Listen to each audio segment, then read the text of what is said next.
Hello everyone, welcome to topper learners.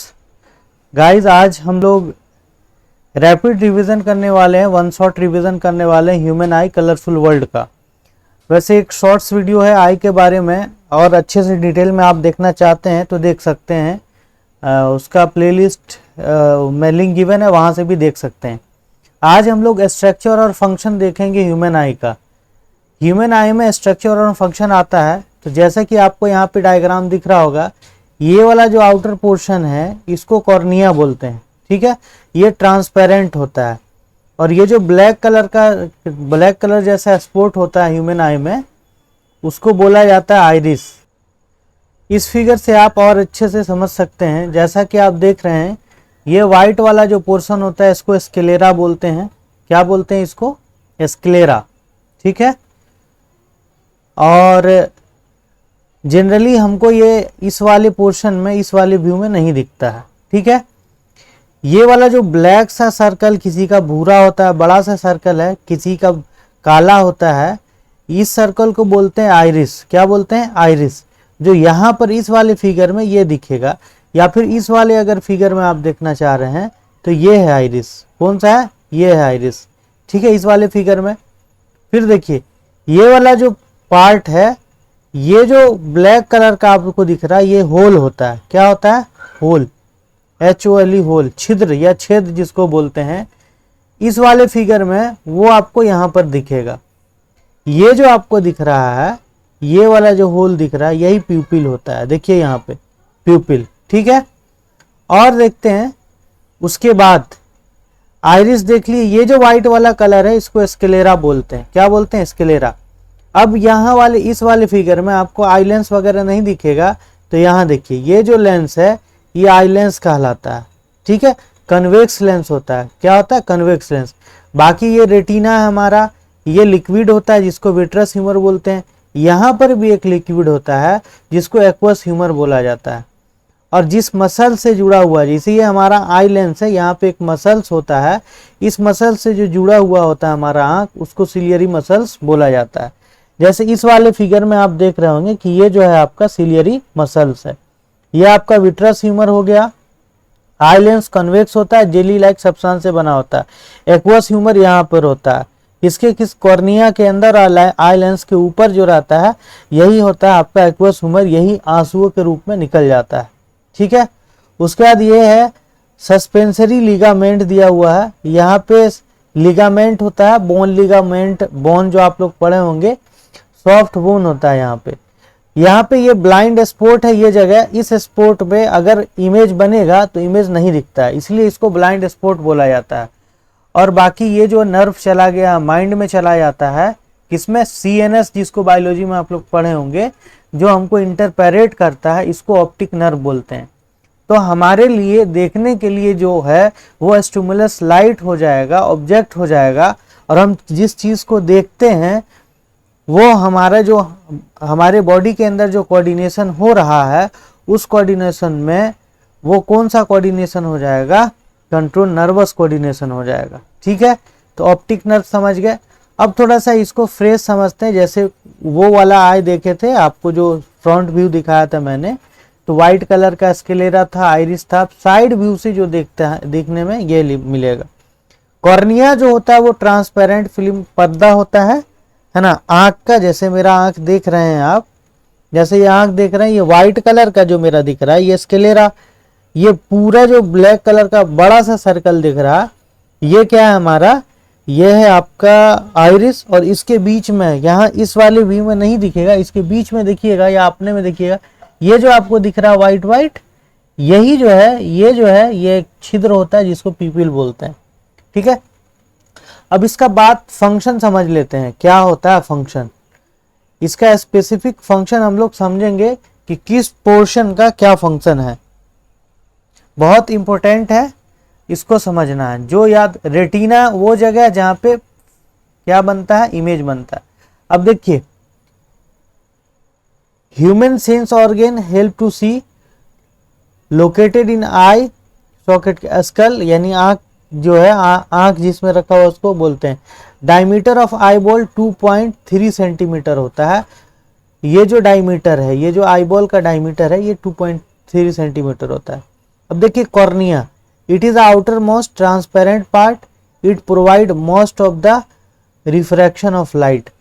सब ज्यादा से ज्यादा रिफ्रैक्शन ऑफ लाइट कहाँ से हो जाता है? कॉर्निया से हो जाता है, और हमको हमारे आंख को डस्ट वगैरह से बचाता है। क्लियर?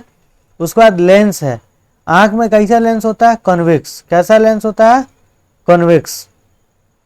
आंख के अंदर जो लेंस होता है वो होता है कॉन्वेक्स। ठीक है, तो it is composed of fibrous jelly like material provide the focus real और inverted image of object on retina. आंख का लेंस का क्या काम है? रियल इन्वर्टेड इमेज बनाना रेटिना पर।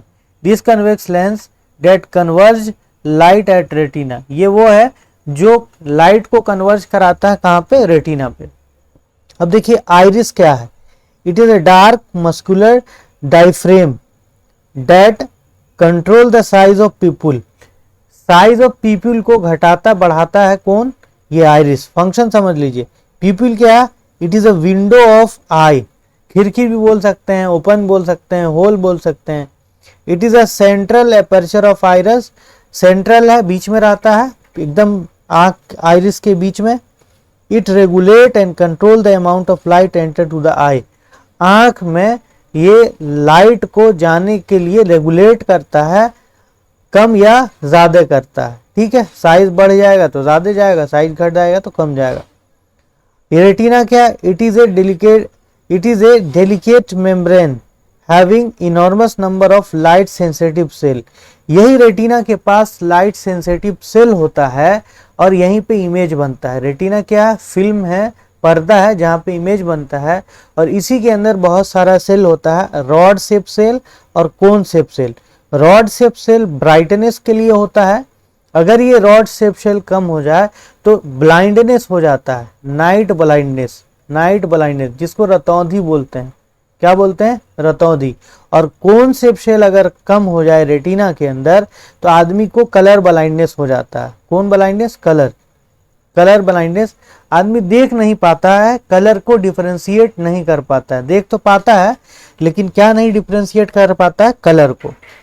क्लियर? तो cone shape cell, rod shape cell का फंक्शन आप समझ गए होंगे। अब ये मेन पार्ट्स है जिसको आपको याद रखना है। ठीक है, अब बात कर लेते हैं नॉर्मल पर्सन का नियरेस्ट विजन और फार पॉइंट क्या होता है। एक नॉर्मल पर्सन का अगर आंख है तो ये फार पॉइंट इंफिनिटी तक देख सकता है और नियर पॉइंट कहाँ तक देख सकता है? 25 सेंटीमीटर या 0.25 मीटर तक। एडल्ट के लिए 25 है और रेंज ऑफ ह्यूमन 25 से इंफिनिटी है। अगर बच्चा है तो उससे कम हो सकता है, 9 सेंटीमीटर तक भी बच्चा देख सकता है। ठीक है, और इंफिनिटी फार पॉइंट क्या हो गया? इंफिनिटी, और नियरेस्ट पॉइंट क्या होगा? 25 सेंटीमीटर। अब बात कर लेते हैं, थोड़ा सा रैपिड चलेंगे हम लोग, वन शॉट रिवीजन है। अकोमोडेशन क्या होता है? What is accommodation? देखिए आंख की वो एबिलिटी जो अपना फोकल लेंथ को घटाता बढ़ाता है, उस एबिलिटी को अकोमोडेशन बोलते हैं। अब सवाल उठता है कि आंख अपना फोकल लेंथ घटाएगा बढ़ाएगा क्यों? जब आंख को दूर का ऑब्जेक्ट देखना होता है तो आंख का लेंस पतला हो जाता है और फोकल लेंथ बढ़ जाता है और पावर घट जाता है। याद रखिएगा, जब दूर का ऑब्जेक्ट देखना है तो आई लेंस क्या करता है? अपना फोकल लेंथ घटा बढ़ा लेता है। अगर पास से देखना है तो मोटा हो जाएगा और दूर का देखना है तो पतला हो जाएगा। इस एबिलिटी को क्या बोलते हैं? पावर ऑफ अकोमोडेशन बोलते हैं। ठीक है, इस एबिलिटी को पावर ऑफ अकोमोडेशन बोला जाता है। क्लियर? यहां तक अकोमोडेशन क्या है समझ में आ गया होगा आप लोगों को। The ability of eye lens to adjust focal length is called accommodation. Focal length can be change with the help of ciliary muscles. जो आंख के अंदर सिलियरी मसल्स होता है जो लेंस को क्या करता है? कंट्रोल करता है उसके साइज को, उसको सिलियरी मसल्स बोलते हैं। अब यहाँ पे ध्यान दीजिएगा, थोड़ा सा इसको अच्छे से समझिएगा। अगर आपका सिलियरी मसल्स रिलैक्स हो रहा है तो लेंस पतला है, और सिलियरी मसल्स कॉन्ट्रैक्ट हो रहा है तो लेंस मोटा है। ये नजदीक के ऑब्जेक्ट को देखने के लिए, क्या किसके लिए? नजदीक के ऑब्जेक्ट को। नियर ऑब्जेक्ट के लिए, और ये क्या हो जाएगा फार ऑब्जेक्ट के लिए। फार ऑब्जेक्ट है तो लेंस पतला रहेगा और ये आसानी से पैरेलल रे आएगा और क्या करेगा रेटिना पे इमेज बना देगा, और पास में है तो ये मोटा हो जाएगा और डाइवर्जिंग रे को ये कन्वर्ज कराएगा कहाँ पे रेटिना पे। ठीक है, तो इस केस में फिगर भी समझ गए, सिलियरी मसल्स क्या है रिलैक्स है अभी यहाँ पे, ये सिलियरी मसल्स यहाँ पे क्या रहेगा कॉन्ट्रैक्ट रहेगा। उसके बाद लेंस थिन है तो थिन रहेगा क्योंकि पैरेलल रे को दूर का देखना है, कहाँ देखना है दूरी का, और ये कहाँ का देखेगा नजदीक का।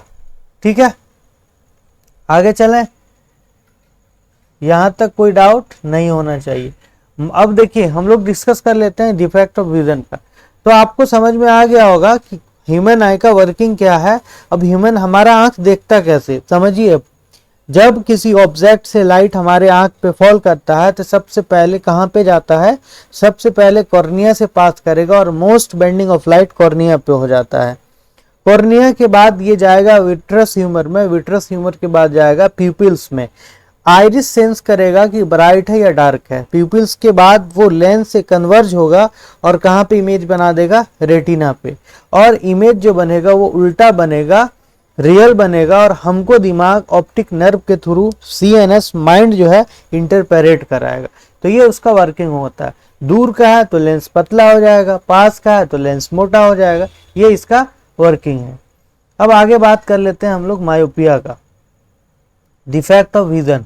क्या है डिफेक्ट ऑफ विजन?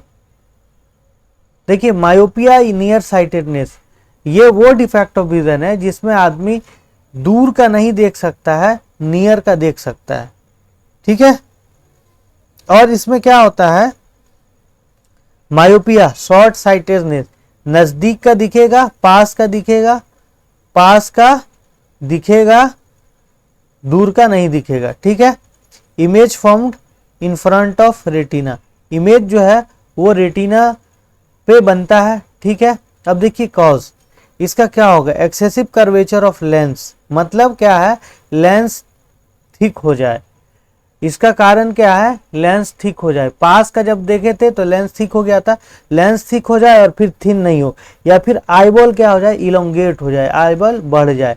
तो दो कॉज है, एक तो है आईबॉल का बढ़ जाना, दूसरा है लेंस का मोटा हो जाना।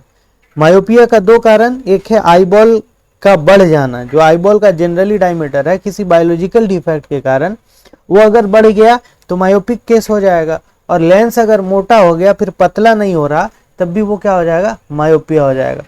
अब देखिए इसमें कन्वर्जिंग कैपेसिटी क्या हो गया है इंक्रीज कर गया है, इसलिए ये दूर पैरेलल को पहले कन्वर्ज करा देगा। तो करेक्शन के लिए कौन सा लेंस यूज किया जाएगा, यूज कनकेव, कौन सा लेंस कनकेव लेंस। पैरेलल को ये डाइवर्ज करके देगा तो आसानी से ये उसका इमेज बना देगा, पैरेलल को क्या करके देगा कन्वर्ज करके। अब देखिए पैरेलल दूर का नहीं दिख रहा तो दूर से हमेशा पैरेलल रे ऑफ लाइट आता है, parallel ray of light retina से पहले बना दे रहा इमेज, दिखेगा नहीं दिखेगा क्योंकि शर्त है कि रेटिना पे इमेज बने। अब मायोपिक आई जो है वो ये है आपका, नियर वाला अगर फार पॉइंट है तो पहले बना दिया और नियर वाला है तो सेम पॉइंट पे बनाएगा। अब इसका करेक्शन हमको क्या करना है, ये जो आपका है डाइवर्जिंग रे इसको क्या कर रहा है, डाइवर्जिंग रे को ये रेटिना पे बना रहा है, तो करेक्शन के लिए हम यूज कर देंगे कनकेव लेंस। कौन सा लेंस, कौन सा लेंस यूज होगा करेक्शन के लिए, जल्दी से बताइए। करेक्शन के लिए कनकेव लेंस यूज होगा, करेक्शन के लिए कनकेव लेंस यूज होगा। देखिए फार पॉइंट पे है अगर आई लेंस, इसका जो है वो क्या करेगा, जो ऑब्जेक्ट है पैरेलल रे आया ये इसको डाइवर्ज करके देगा, क्या करके देगा डाइवर्ज करके देगा, और ये फिर डाइवर्जिंग रे को यहाँ पे इमेज बना देगा। यानी फार वाले ऑब्जेक्ट को, दूर वाले ऑब्जेक्ट को पास में ला करके इमेज बना देगा। तो यहाँ तक का ये ऑलरेडी दिख रहा है इसको यहाँ पे, तो आसानी से अगर दूर है तो पहले बना दिया और पैरेलल रे आया यहाँ पे इसको दे दिया और ये इसको देख लिया। तो इसके करेक्शन का ये डायग्राम आप बनाइएगा, ठीक है। करेक्शन के लिए जो लेंस यूज होगा वो कनकेव होगा। अब देखिए correction of myopia, concave lens in front of, ये वर्चुअल इमेज बना देगा दूर का पास में, यहाँ दूर वाले ऑब्जेक्ट को यहाँ से ले आएगा और पास का तो दिख रहा। अब देखिए फार साइटेडनेस, फार साइटेडनेस होता है जो आदमी दूर का देख सके नजदीक का नहीं देखे, दूर का देख सके नजदीक का नहीं देखे। हाय, जब दूर होता है तो हम लोग करते हैं हाय, है ना, बोलते हैं ना, तो इसीलिए दूर का जब दिखेगा और पास का नहीं दिखेगा तो वो डिफेक्ट ऑफ विजन क्या कहलाएगा, हाइपरमेट्रोपिया कहलाएगा। अब इसका कॉज क्या होगा, देखिए दूर का जब नॉर्मल पर्सन देखता है तो लेंस पतला हो जाता है, तो एक ये कॉज है कि इसका लेंस क्या हो गया होगा, पतला हो गया होगा, ठीक है, या फिर आईबॉल सिकुड़ गया होगा। मायोपिया का उल्टा है, मायोपिया का उल्टा है। अब इसके करेक्शन के लिए हम इसकी कन्वर्जिंग कैपेसिटी, पतला होगा तो कन्वर्जिंग कैपेसिटी घट जाएगा, तो कन्वर्जिंग कैपेसिटी हमको बढ़ाना है, तो उसके लिए हमको जो लेंस यूज करना पड़ेगा वो लेंस होगा आपका कन्वेक्स, क्योंकि कन्वेक्स लेंस कन्वर्जिंग लेंस है, उसको हमको बढ़ाना है कन्वर्जिंग कैपेसिटी, ठीक है। तो देखते हैं हम, affected person see far object clearly but can not see near object clearly, ठीक है, डिफाइन कर लिएगा। The near point of eye move away, इसमें क्या होता है, नियर पॉइंट जो है वो दूर चला जाता है, पास का नहीं दिखेगा, दूर का दिखेगा। मान लीजिए नियर पॉइंट 25 सेंटीमीटर है तो ये शिफ्ट होकर के x सेंटीमीटर, मान लो 80 पे, 30 पे, 40 पे चला आएगा। Image formed behind the retina, retina के बाहर बन जाता है, और उसमें क्या बन गया था, पहले बन गया था, ठीक है।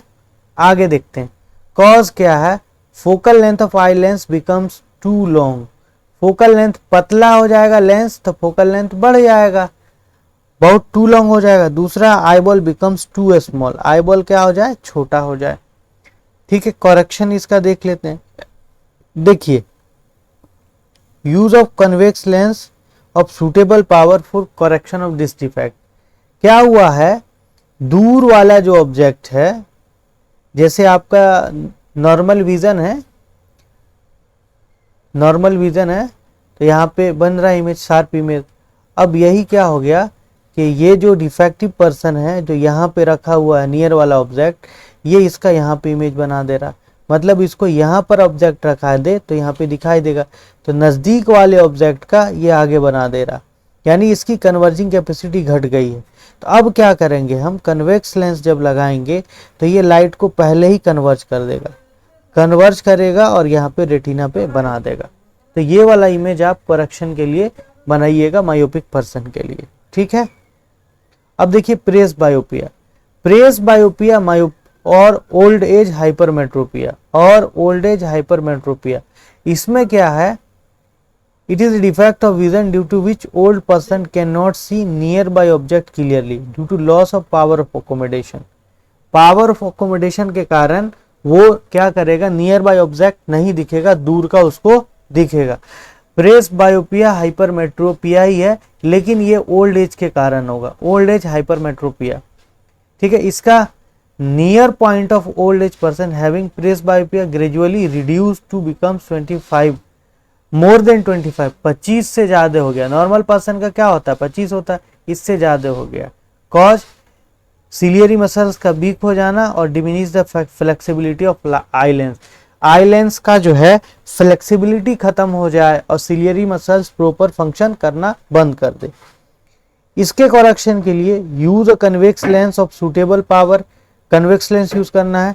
उसका सम टाइम पर्सन में सफर बोथ मायोपिया और हाइपरमेट्रोपिया, तब इसको हम बाइफोकल लेंस चश्मा यूज करेंगे, और वो चश्मा जो होगा इसके ऊपर में कौन सा होगा, कनकेव होगा, इसके नीचे में कन्वेक्स होगा, ठीक है। अब देखिए advantage of I in front of face, हमारा जो है आई आंख फेस के सामने है, जैसा आप मेरा देख रहे हैं, इसका क्या है, देखिए it give wider field view. दूसरा है it enhance the ability of detect फेंट पॉइंट, है ना। उसके बाद provide the 3 dimensional view. Front में होने का ये सब कारण है, आई के फ्रंट में होने का रीजन ये है।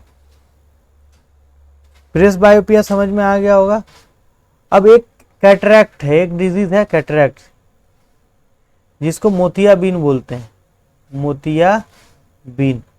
ये भी ओल्ड एज के कारण होता है, ओल्ड एज के कारण। इसमें क्या होता है कि पर्सन जो है, पर्सन के आई लेंस पे एक ग्रे कलर का, जैसे ये जो है इस कलर का एक लेयर चढ़ जाता है। अब जब लेयर ये चढ़ जाएगा तो ये ओपेक हो जाएगा। ये क्या होगा, ओपेक हो जाएगा और कोई चीज़ नहीं दिखाएगा, तो ऑपरेशन से इसको हटा दिया जाता है। ठीक है, तो defect of vision I hope समझ में आ गया होगा। अब थोड़ा सा हम लोग प्रिज्म का बात कर लेते हैं। किसका, प्रिज्म का। देखिए, it is a pyramidal piece of glass with 2 triangular base and 3 rectangular lateral surface, 2 triangular base and 3 rectangular lateral surface।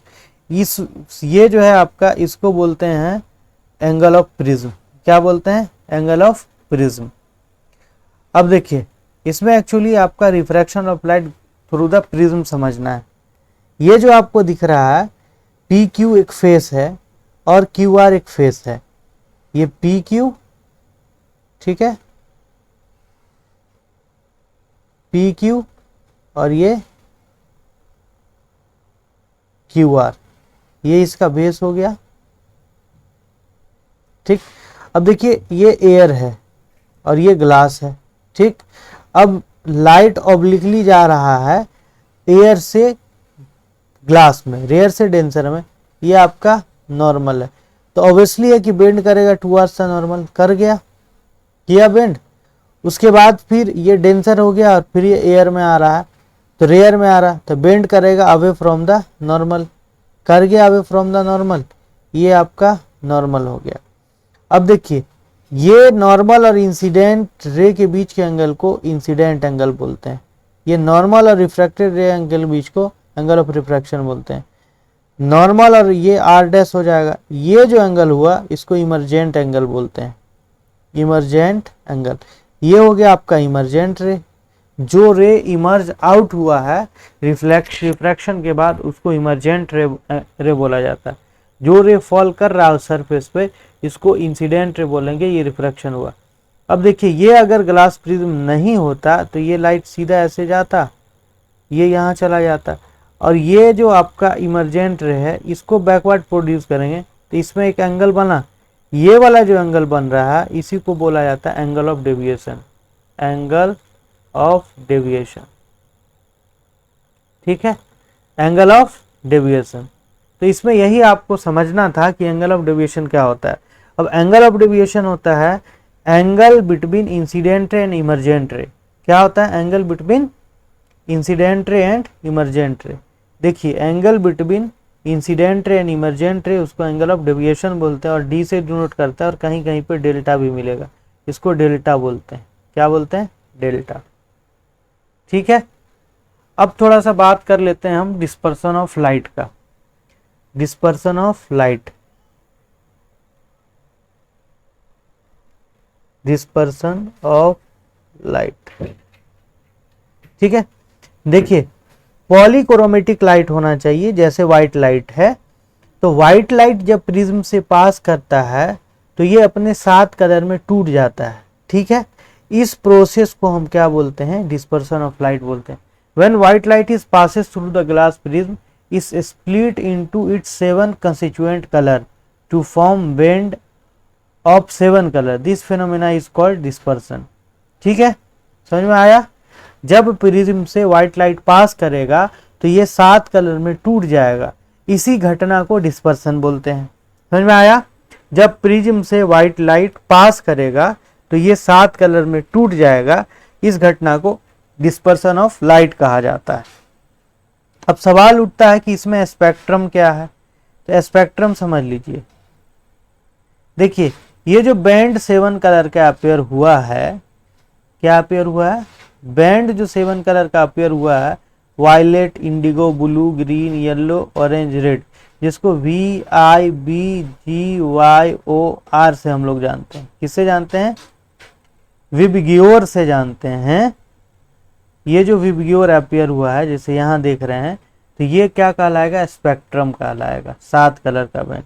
The band of 7 colour form due to dispersion of white light is called spectrum. अब देखिए acronym हम याद कैसे इसको रखेंगे। It is a group of alphabet that represent sequential colour of spectrum, याद रखने के लिए। अब ये हो गया VIB GY और violet, indigo, blue, green, yellow, orange. अब यहाँ पे मेन देखना है कि अभी हम लोग एंगल ऑफ डेविएशन समझे थे कि इंसिडेंट रे और इमरजेंट रे के बीच के एंगल को क्या बोलते हैं, एंगल ऑफ डेविएशन बोलते हैं। तो इसमें आपको देखना है कि ये आपका एक्चुअल, ये जो है यहाँ एक्चुअल इंसिडेंट रे है, तो सबसे ज्यादा जो बेंड हुआ है वो कौन हुआ, वायलेट। सबसे ज्यादा कौन हुआ, वायलेट। सबसे कम रेड हुआ। अब बेंडिंग जो है वो directly proportional, inversely proportional to भी होता है, ये याद रखिएगा। जिसका स्पीड कम उसका बेंडिंग ज्यादा। तो ये जो वायलेट है इसका सबसे कम स्पीड है, इसलिए एंगल ऑफ डेविएशन भी क्या हो जाएगा, इनवर्सली प्रोपोर्शनल टू वेवलेंथ हो जाएगा, यानी स्पीड हो जाएगा। और V इक्वल टू होता है F लेमडा। तो जिसका लेमडा ज्यादा, वेवलेंथ ज्यादा, उसका स्पीड ज्यादा। तो एंगल ऑफ डेविएशन जो है वो सबसे ज्यादा किसका होगा, वायलेट का होगा, और सबसे कम किसका होगा, रेड का होगा। ठीक है। अब कौन सा कलर लीस्ट डेविएट करेगा, तो रेड कलर लीस्ट डेविएट करेगा। काहे, तो इसका स्पीड बहुत ज्यादा होता है और वेवलेंथ भी ज्यादा होता है। ठीक है। सबसे ज्यादा कौन डेविएट करेगा, तो मोस्ट डेविएशन वायलेट होगा। काहे, तो इसका स्मॉल वेवलेंथ होता है और स्पीड भी कम होता है। अब क्वेश्चन देखिए, अगला क्वेश्चन है why spectrum is formed when white light passes through the glass. Why spectrum is, हाँ, जब हम व्हाइट लाइट को ग्लास प्रिज्म से पास कराते हैं तो स्पेक्ट्रम क्यों मिलता है। अब देखिए, या फिर डिस्पर्सन का क्या कारण है, तो डिस्पर्सन का कारण ये है कि हर कलर का वेवलेंथ अलग अलग होता है, स्पीड अलग अलग होता है, इसलिए वो 7 कलर में टूट जाता है। ठीक है, due to change in wavelength. ठीक है, देखिए each colour has definite wavelength, for each wavelength angle of deviation differ. Red is less deviated, violet is most deviated colour, and different colour deviate at different angle form spectrum. समझ गए। एक word में अगर पूछे तो बोलिएगा due to change in wavelength और speed of different colour. अब ये वाला जो आपको दिख रहा है, ये न्यूटन साहब किए थे रिकॉम्बिनेशन। अगर हम उल्टा प्रिज्म रख दें, इन्वर्टेड प्रिज्म रख दें, तो 7 कलर का जो बेंड हुआ फिर हमको व्हाइट मिल जाएगा। तो हम हाउ यू रिकम्बाइन 7 कलर, तो आप लिखिएगा when we put inverted prism in front of spectrum we got white colour. ठीक है, ये न्यूटन साहब बताए थे। देखिए यहाँ पे लिखा हुआ भी है, Isaac Newton was the first person who proved that sunlight made up of 7 colors. ठीक है, he passed sunlight through the glass prisms to form the band of 7 colors. ठीक है, he tried to split color further by putting another prism ahead and the prism formed a spectrum but failed to more 7 color. इससे ज्यादा colour नहीं बना सके। आगे है, he formed a spectrum for sunlight and placed identical but inverted prism in front of spectrum, all 7 colour recombine into white colour. जब उल्टा रखे तो क्या हुआ कि 7 व्हाइट कलर मिल गया। आगे है why it is referred as white light. इसको 7 व्हाइट लाइट क्यों रेफर किया गया, तो any light that form spectrum similar to the sunlight referred at white light. देखो what is referred as white light, किसको हम व्हाइट लाइट कहेंगे, तो देखिए वो सारा लाइट, जैसे सनलाइट 7 कलर बना देता है, वैसे वो भी अगर प्रिज्म से पास होने के बाद 7 कलर बना देगा तो वो क्या कहलाएगा, व्हाइट लाइट कहलाएगा। ठीक है, अब एक टॉपिक और डिस्कस करेंगे, फिर नेक्स्ट पार्ट 2 में हम लोग फाइनली डिस्कस करेंगे। देखिए यहाँ पे टोटल इंटरनल रिफ्लेक्शन दिया है, ये वो केस है जो आपका किसमें काम आएगा, रेनबो फॉर्मेशन में। अब हम लोग बात कर लेते हैं रेनबो। देखिए रेनबो क्या है, ये जो आपको दिख रहा है 7 कलर का बैंड अपीयर हो रहा है ड्यूरिंग रेनफॉल और just after rainfall in the sky, उसको ही हम बोलते हैं rainbow. It is a 7 colour band appear in sky during rainfall और जस्ट आफ्टर रेनफॉल उसको हम क्या बोलेंगे, रेनबो बोलेंगे। अब सवाल उठता है कि ये रेनबो फॉर्म कैसे होगा। देखिए रेनबो फॉर्मेशन में 3 केस है। Rainbow is observe in the direction opposite to the sun. मान लीजिए सन इधर है तो इसके उल्टा में बनेगा, ये राइट पे है तो लेफ्ट रेनबो बन जाएगा, हमेशा अपोजिट, हमेशा क्या बनेगा, अपोजिट में।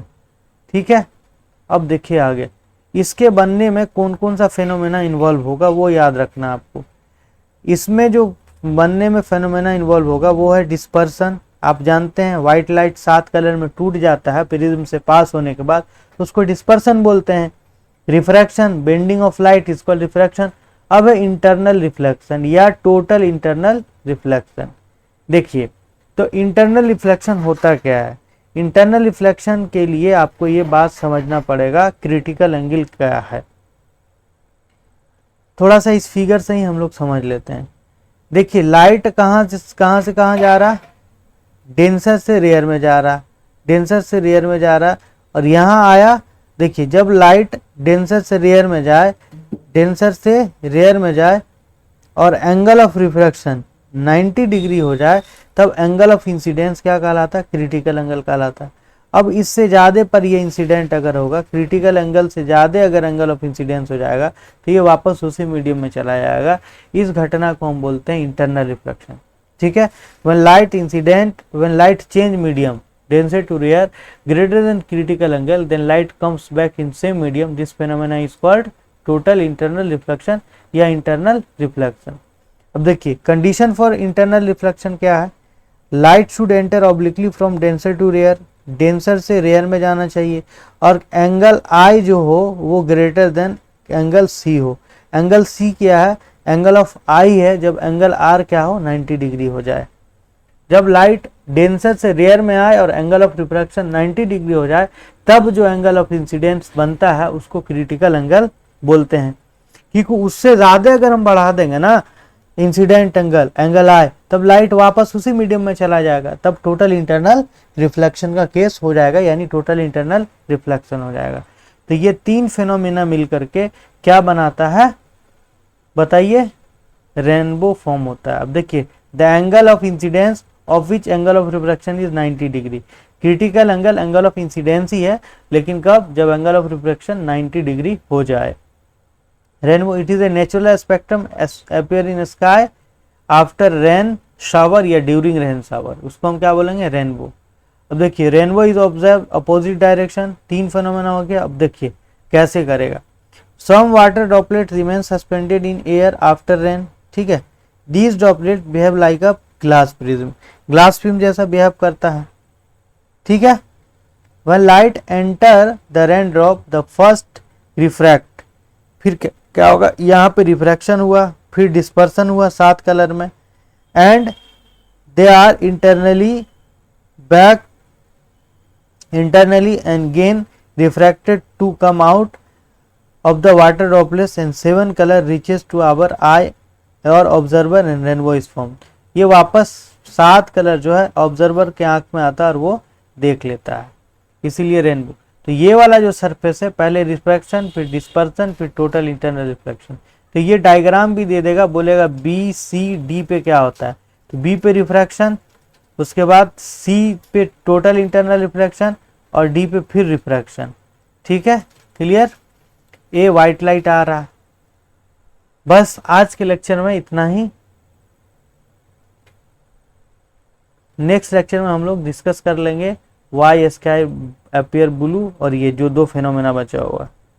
ठीक है, ये पार्ट 1 है आपका, पार्ट 2 में हम लोग डिस्कस करेंगे बाकी। बस आज के लेक्चर में इतना ही, मिलते हैं अगले लेक्चर में।